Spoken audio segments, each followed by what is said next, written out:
लाल सिंह देवासी पाली लोकसभा से ठोकेंगे निर्दलीय ताल, जानिए प्रत्याशी को नई पार्टी भी बनाएंगे, ये होंगी प्राथमिकताएं। वॉइस ऑफ मारवाड़ पाली। आगामी लोकसभा चुनावों में एक और जहां भाजपा ने पीपी चौधरी और कांग्रेस ने संगीता बेनीवाल को अपना प्रत्याशी घोषित किया है, वहीं निर्दलीय प्रत्याशी के रूप में लाल सिंह देवासी ने चुनावी ताल ठोकने की तैयारी शुरू कर ली है। शुक्रवार को देवासी ने प्रेस कॉन्फ्रेंस में अपने बारे में और अपनी प्राथमिकताओं के बारे में जानकारी दी। उन्होंने कहा कि पाली लोकसभा क्षेत्र में शिक्षा, चिकित्सा के क्षेत्र में बहुत काम करना है। वे चुनावों के बाद नई पार्टी का गठन करेंगे, चुनाव के बाद क्षेत्र में सक्रिय रहेंगे। उन्होंने कहा कि कम समय है, फिर भी ज़्यादा से ज़्यादा लोगों के बीच में जाएंगे। इसके लिए आधुनिक तकनीक, AI एवं IT का प्रयोग करेंगे।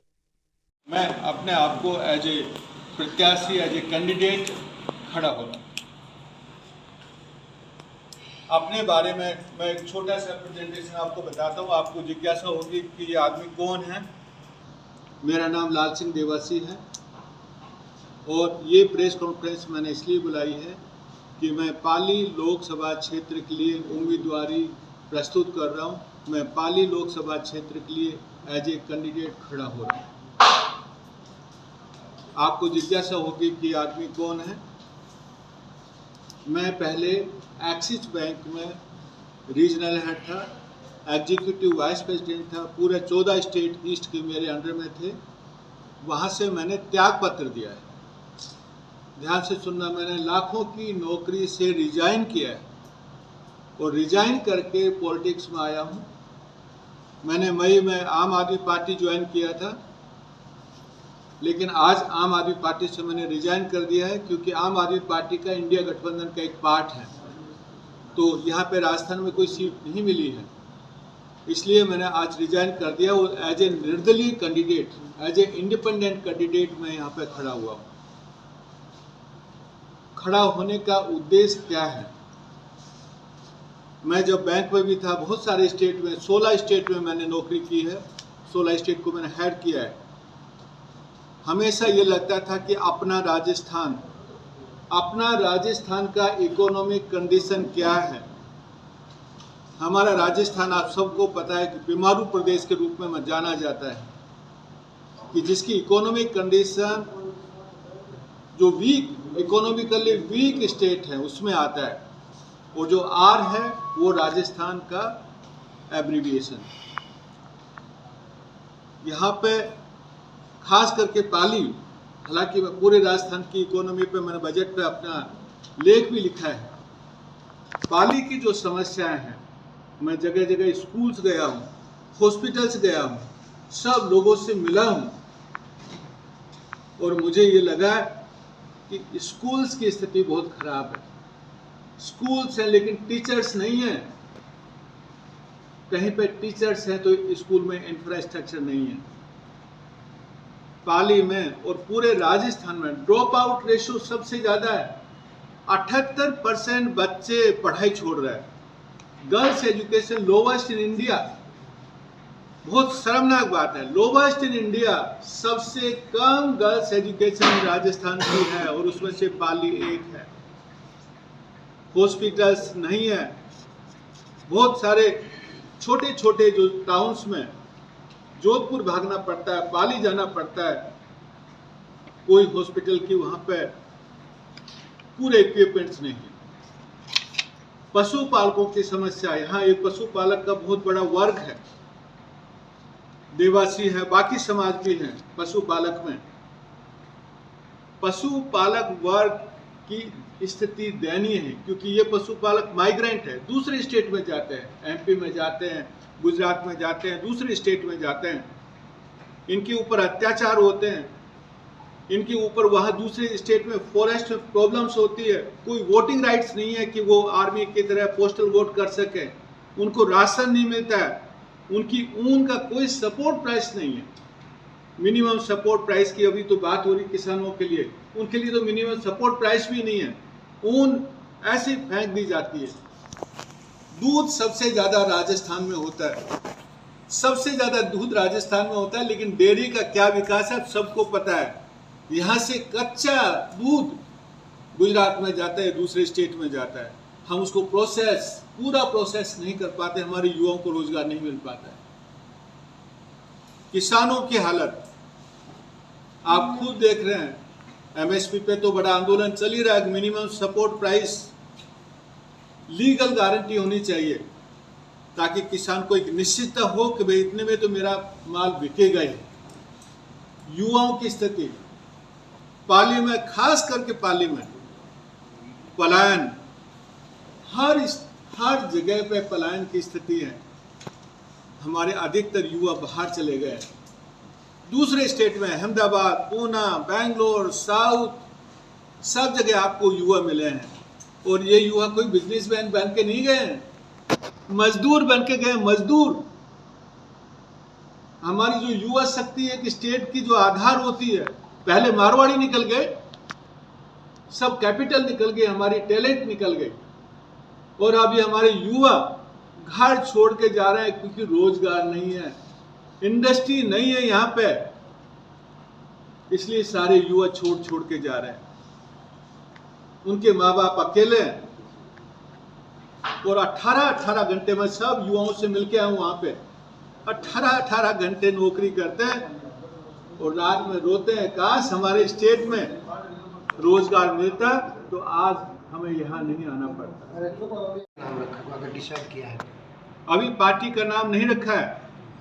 इलेक्शन के बाद, क्योंकि इलेक्शन के दौरान बहुत सारे लोगों से मैं और मिलूंगा, जगह जगह मिलूंगा, हर क्षेत्र में जाके मिलूंगा, और सबको मिलके उनको रिक्वेस्ट करूंगा कि आ जाओ मेरे साथ, एक आधुनिक ऑर्गेनाइजेशन बनाएंगे। ढर्रे वाली पार्टी नहीं, सड़ियल पार्टी नहीं जो एक सिस्टम में चलती है। हम लोग नए युग की पार्टी बनाएंगे, नए युग की पार्टी जिसमें हर कार्यकर्ता काम करे, जनता के लिए काम करे, गरीब के लिए काम करे, मजदूर के लिए काम करे, किसान के लिए काम करे, जिनको आज कोई पूछ नहीं रहा है, दलित वर्ग के लिए काम करे, वंचित वर्ग के लिए काम करे, जिसको आज कोई पूछ नहीं रहा है। सब लोगों को अपनी अपनी लगी है, लेकिन पूरे समाज की नहीं लगी है। ऐसी पार्टी बनाएंगे। भारतीय जनता पार्टी 400 पार का दावा कर रही है, तो इस स्थिति में आप निर्दलीयों को कहाँ देखते हैं? भारतीय जनता पार्टी अपना एजेंडा लेके चल रही है। मैं एज ए इंडिपेंडेंट कैंडिडेट यहाँ पे खड़ा हुआ हूँ। कल से जो, क्योंकि आज पब्लिक अनाउंसमेंट है आपके सामने, लेकिन कल से ही लोगों को बहुत बड़ा समर्थन मिल रहा है। जगह जगह से फोन आ रहे हैं कि हम इस सिस्टम से पक गए हैं, अरे कोई हमें ऑप्शन दे, ऑप्शन बताए हमारे लिए कि ये आपका ऑप्शन है, हम आने के लिए तैयार हैं। ये शुरुआत है। ये लोकसभा इलेक्शन, पाली लोकसभा इलेक्शन एक शुरुआत है। इस शुरुआत को एक बड़े आंदोलन के रूप में परिवर्तन करेंगे और अपने राजस्थान को विकसित बनाएंगे। विकसित, यही मेरा उद्देश्य है।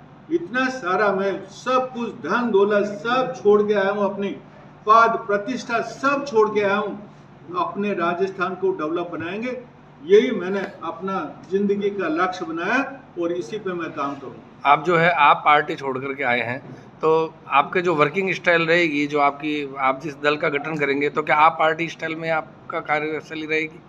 आप पार्टी तो बिल्कुल एक मिनिमम टाइम के लिए था, कोई मैं 5-6 महीने रहा वहाँ पे। मैं तो पहले बैंक में था, कॉर्पोरेट में था, बड़े कॉर्पोरेट में था। विश्व के 35 देशों की मैंने यात्रा की हुई है। हार्वर्ड यूनिवर्सिटी अमेरिका की मैं ट्रेनिंग ली हुई है, तो मुझे पूरा वर्ल्ड व्यू पता है, पूरे विश्व का पता है कि हमें किस तरह का ऑर्गेनाइजेशन बनाना चाहिए। हमारी स्टाइल बिल्कुल डिफरेंट होगी। अपने स्टेट की समस्याएं दूसरे स्टेट की समस्याओं से अलग है, लोकलाइज्ड है हमारी समस्याएं। लोकलाइज समस्याएं होती है तो उसके लिए समाधान भी लोकलाइज होना चाहिए। इसलिए हम लोग अपने समस्याओं के अनुसार ही पूरा दल बनाएंगे। उनकी कोई व्यवस्था नहीं है। महिलाएं काम करना चाहती है कि हमें कोई घर पे बैठे हुए रोजगार मिले, तो हम काम करना चाहती हैं। हम लोग कॉर्पोरेट में देखिए, महिला लीडरशिप में देखिए, आप किसी भी सभा में जाइए, महिला एब्सेंट मिलेगी आपको। हमने घर की 4 दीवारी में बंद करके महिलाओं को रख दिया है। जबकि आधे वोटर से हूँ। 50% वोटर सर महिला है, लेकिन उनकी क्या वैल्यू है? जो कहे जिस पे वोट डाल देने का। महिलाओं को हमें आज़ादी दिलानी है। बड़ी शर्मनाक आपको मैं उदाहरण देता हूँ। मैं मजदूर के पास गया, मजदूर में महिला को 300 रुपये मिलता है और पुरुष को 500 रुपये। अरे मजदूरी में भी भेदभाव। कोई भी उसको आवाज उठाने वाला नहीं है कि बहन तुझे 300 रुपये क्यों मिलते हैं और ये आदमी को 500 रुपये क्यों मिलते हैं। बराबर होना चाहिए दोनों का, उसको भी 500 रुपये मिलना चाहिए। लेकिन किसी ने आवाज उठाई नहीं। मेरा यहाँ आने का उद्देश्य है वॉइस बनना, लोगों की आवाज बनेंगे और एक ऐसा पॉलिटिकल स्ट्रक्चर तैयार करेंगे। क्योंकि मेरे पास समय नहीं था, इसलिए मैं निर्दलीय खड़ा हूँ। और आपको ये लगता होगा कि इलेक्शन के बाद निर्दलीय जैसे होते हैं ना, गायब हो जाते हैं। मैं गायब होने वालों में से नहीं हूँ। एक पॉलिटिकल पार्टी बनाएंगे, इस इलेक्शन के बाद एक राजनीतिक दल बनाएंगे। वो दल ऐसा होगा जो सबसे आधुनिक करेंगे, उसको मॉडर्न ऑर्गेनाइजेशन बनाएंगे, पूरा आईटी का यूज करेंगे, एआई का यूज करेंगे, talent based, performance based system लेके आएंगे हमारे राजनीतिक भागीदारी के लिए। सब समाजों को भागीदार बनाएंगे। आज देखिए, मैं देवासी हूं, आपको भी दुख दर्द होता होगा। 3 लाख देवासी है, पाली क्षेत्र में 3 लाख। एमएलए भी कभी नहीं बना, 78 साल में कोई एमएलए नहीं बना, क्योंकि किसी को कोई चिंता नहीं है। मेरे जैसे समाज और भी हैं, लेकिन कोई चिंता नहीं है कि इनको रिप्रेजेंटेशन मिले या ना मिले।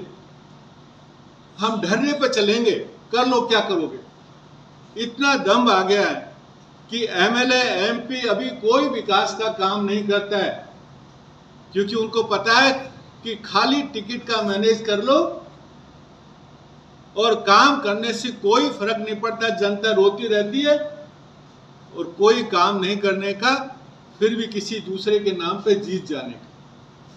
ये हालत है राजस्थान की। जो भी आवाज उठाता है, जो भी आवाज उठाता है ना, छोटी मोटी आवाज उठाता है, संगठित आवाज उठाएंगे। युवाओं की आवाज उठाऊंगा। पेपर लीक क्या हुआ? पुलिस की भर्ती क्यों रद्द नहीं की जानी चाहिए? रद्द की जानी चाहिए पुलिस की भर्ती। जिस सिस्टम पे विश्वास ही नहीं है, खाली जांच तक उसको ढक लेना, वो सरकार का काम नहीं है। और जो 70,000 की नौकरी का जो वादा किया ना सरकार ने बजट में, मंथ वाइज मेरे को बताए कि इस महीने में कितनी नौकरी दी है, अगले महीने में कितनी नौकरी दी है, उससे अगले महीने में कितनी नौकरी दी है। कोई ट्रांसपेरेंसी नहीं है, कोई भी ट्रांसपेरेंसी नहीं है। जनता के प्रति कोई रेस्पॉन्सिबिलिटी नहीं है। इसलिए मैं यहां पर ये सब जनता को बताऊंगा, इसके आधार पे वोट मांगूंगा कि हमें विकास करना है, अपने राजस्थान का, अपनी जन्मभूमि का विकास करना है। हम कटोरा लेके जाते हैं सेंटर के पास, जो कांग्रेस जाती है तो 1 टुकड़ा मिलता है, बीजेपी जाती है तो 2 टुकड़े मिलते हैं, और 2 टुकड़े हम लोन लेकर के अपनी इकोनॉमी चलाते हैं। कब तक चलेगा ये? कब तक चलेगा ये? हम आत्मनिर्भर क्यों नहीं है? हमारा फाइनेंस हम क्यों नहीं ढूंढ रहे हैं? उसी के आधार पर राजस्थान को 2-4 योजना दे दी जाती है, उसी में खुश हो जाओ भाई। क्यों भाई? हम लोग 8 करोड़ जो लोग हैं, हम ऐसे ही हैं बेवकूफ है, हर बार बटन दबाते हैं और बस खाली 2-4 काम करके खत्म। बेवकूफ नहीं है हम लोग, बटन नहीं दबाएंगे, अपने विकास के लिए, अपने हक के लिए मांगेंगे। इसलिए हक की लड़ाई मैं लड़ूंगा और क्रांति यहां से शुरू होगी, पाली से। पूरे राजस्थान में इस क्रांति को लेके जाऊं, यही मेरा उद्देश्य है।